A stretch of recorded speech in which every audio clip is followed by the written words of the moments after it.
Welcome to Haiko properties. Hello friends, ఇప్పుడు మీరు చూస్తున్న హౌస్ వచ్చేసి 156 square yards north face property అండి. 25-56 సైజులో ఉన్నటువంటి ప్రాపర్టీ. మనకి ఇంటి ముందు రోడ్డు 30 ఫీట్ల రోడ్డు ఉంటుంది. మనకి ఈ ప్రాపర్టీ వచ్చేసి రాంపల్లి హైదరాబాద్లో లొకేటెడ్ అయిందండి. మనకు ఈ 100 ఫీట్ రోడ్డుకి అయితే ఒక హాఫ్ కిలోమీటర్ డిస్టెన్స్లోనే ఉంటుంది.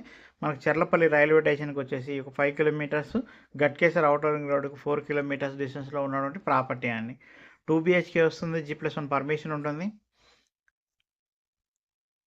సో మీకు ఈ ప్రాపర్టీ ప్రైస్ వచ్చేసి 86 lakhs చెప్తున్నారండి. స్ట్రైట్లీ నెగోషియబుల్ కూడా ఉంటుంది. ఇంట్రెస్ట్ ఉన్న వాళ్ళు మన స్క్రీన్ మీద కనబడుతున్న కాంటాక్ట్ నెంబర్కి కాల్ చేయొచ్చండి. ఫస్ట్ టైం మన ఛానల్ చూస్తుంటే సబ్స్క్రైబ్ చేసి ఫాలో చేసుకోండి. మనం చేసే ప్రతి వీడియో కూడా మీకు నోటిఫికేషన్ ద్వారా వస్తుంది. మీకు రాంపల్లి, నాగారం ఏరియాలో ఎటువంటి ప్రాపర్టీ రిక్వైర్మెంట్ ఉన్నా కూడా కాంటాక్ట్ చేయొచ్చు. థ్యాంక్ యూ అండి. Thank you so much. Me support మాకు కంపల్సరీ కావాలి. సబ్స్క్రైబ్ చేసి ఫాలో చేసుకోండి.